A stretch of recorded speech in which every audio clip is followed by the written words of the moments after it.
Assalamualaikum warahmatullahi wabarakatuh. Perkenalkan nama saya Fahmi Hidayatullah. Izinkan kali ini saya akan berbagi tentang pengalaman dalam penggunaan time series database. Di sini saya menggunakan use studi kasus yang berkaitan dengan Internet of Things gitu kan. Nah, lanjut tentu kita perlu tahu dulu ya apa itu IoT gitu ya. Mungkin ada beberapa yang belum familiar ya. Secara sederhana IoT didefinisikan sebagai sebuah objek fisik ya yang di dalamnya disematkan sebuah rangkaian elektronik, perangkat lunak, sensor, dan konektivitas yang memungkinkan sebuah perangkat tersebut bertukar data dengan perangkat yang lain yang terhubung dalam sebuah jaringan. Nah, kita ambil studi kasus beberapa penerapan IoT ya.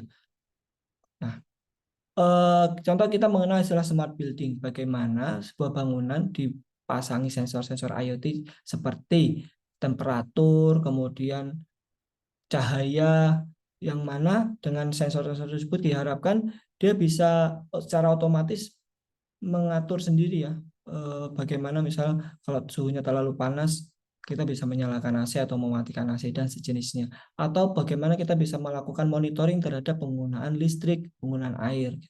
Itu adalah salah satu contoh di smart building. Di manufaktur ada istilah overall equipment effectiveness, di mana itu adalah sebuah metrik untuk mengukur efektivitas dari sebuah mesin. Nah, dengan sensor-sensor IoT itu secara real time data dari mesin akan ditangkap dan bisa dihitung secara cepat sehingga keputusan dari operator pabrik itu bisa lebih efisien, lebih cepat gitu ya, tanpa harus menunggu satu hari berikutnya seperti itu. Atau beberapa contoh di transportasi dan logistik, bagaimana kita bisa melakukan tracing terhadap kendaraan kita atau barang yang kita kirim. Itu adalah beberapa penerapan Internet of Things dalam kehidupan sehari-hari kita. Nah, secara sederhana, konsep IoT terhubung melalui diagram sebagai berikut. Bagaimana dari device tersebut terkoneksi melalui IoT gateway menggunakan sebuah konektivitas, contoh Wi-Fi atau LoRa, sehingga data-data yang dari sensor tersebut bisa kita olah di platform gitu ya, di area platform. Nah, menjadi tantangan adalah bagaimana kita menentukan database untuk menyimpan data sensor yang sangat banyak, yang sangat cepat juga seperti itu. Selanjutnya kita perlu mengenal terlebih dahulu ya beberapa tipe data. Kita tentu sudah familiar dengan istilahnya relationship database atau structure query language gitu ya. Di mana data kita simpan sebagai layaknya tabel gitu ya. Antar tabel kita hubungkan melalui primary key dan foreign key.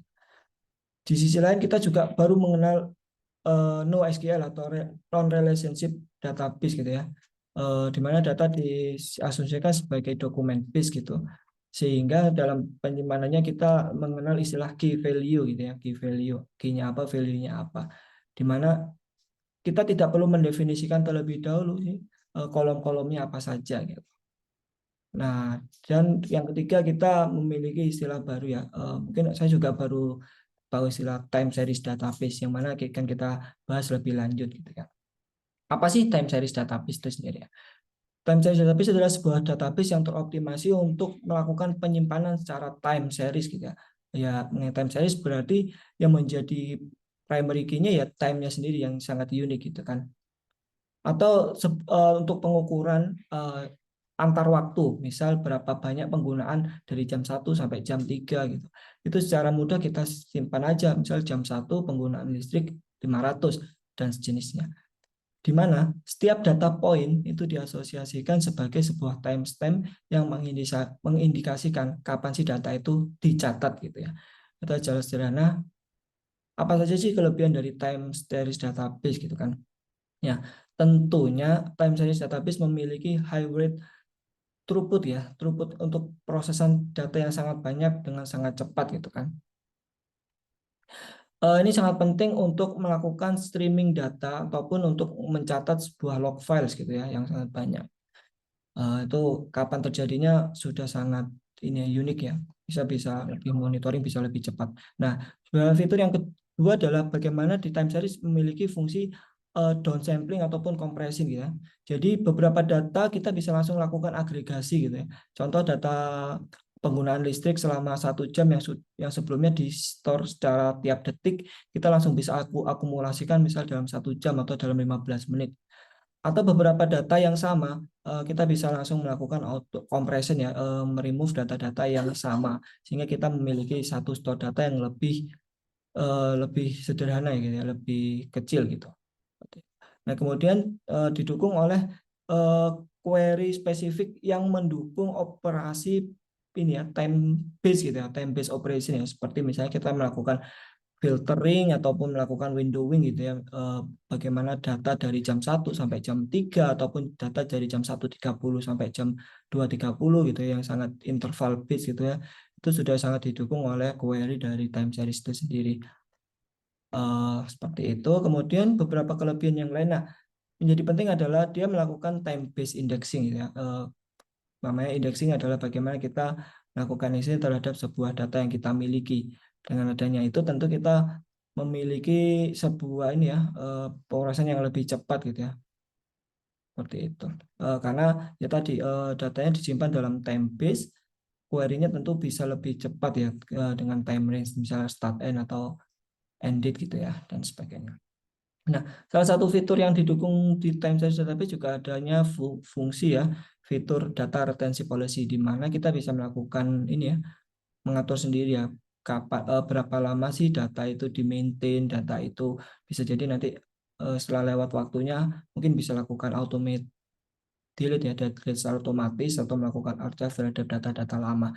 Eh, Salah satunya, keluarannya adalah ada sharding data ya, dan sudah dikelompokkan berdasarkan retention policy-nya gitu ya. Kita bisa atur sedemikian hingga itu memudahkan kita dalam manage data secara periodik seperti itu. Nah, setelah kita mengetahui beberapa kelebihannya, tentu kita perlu tahu ya, beberapa contoh time series database yang mungkin populer ya, dan sering saya gunakan juga di sini.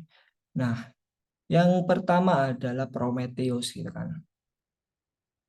Prometheus cukup familiar di kalangan eh, ini ya, DevOps engineer ataupun network engineer gitu ya, di mana dia sebuah open source untuk melakukan monitoring terhadap query matrix data gitu ya.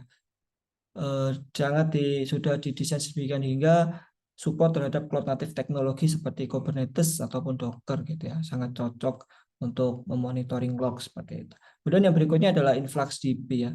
InfluxDB memiliki kelebihan, memiliki API ya untuk storing dan query data. Jadi kalau ya, kita biasanya pakai query insert into, InfluxDB juga menyediakan API yang menggunakan metode call post ya. Insert menggunakan call API. Dia juga ada beberapa background proses untuk melakukan ETL ya, extract, transform, load data. Nah, di mana InfluxDB juga menyediakan user dashboard monitoring yang powerful, yang sesuai dengan karakteristik InfluxDB, kita lebih kenal namanya chronograph gitu ya. Meskipun sebenarnya InfluxDB juga bisa kita gunakan untuk misalnya menggunakan Grafana dan sebagainya ya. Nah, kemudian yang ketiga, cukup familiar juga adalah timescale DB ya, di mana dia membuat SQL secara scalable ya. Artinya timescale DB itu adalah pengembangan dari PostgreSQL untuk mendukung penyimpanan secara time series gitu ya. Jadi teman-teman yang sudah familiar dengan PostgreSQL mungkin bisa mencoba timescale DB. Dan ada beberapa yang lain seperti QuestDB, TD Engine, dan masih banyak. Pada implementasinya saya cukup familiar dengan InfluxDB dan Prometheus. Nah, setelah sharing ini tentu saya juga ingin dapat masukan, teman-teman barangkali bisa sharing apa sih yang sudah digunakan dengan time series DB ini.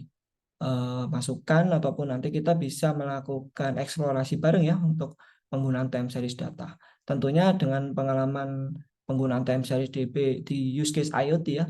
Contoh untuk power monitoring itu sangat mudah, kita bisa melakukan ini akumulasi ataupun summarize ataupun kita melakukan mencari ini ya, error rate yang paling tinggi misal nih, dalam pengukuran power meter gitu ya. Berapa banyak sih penggunaan listrik saya gitu ya, menggunakan listrik saya. Tentu listrik aku biasanya menggunakan istilah kilowatt per hour gitu ya, selama 1 jam.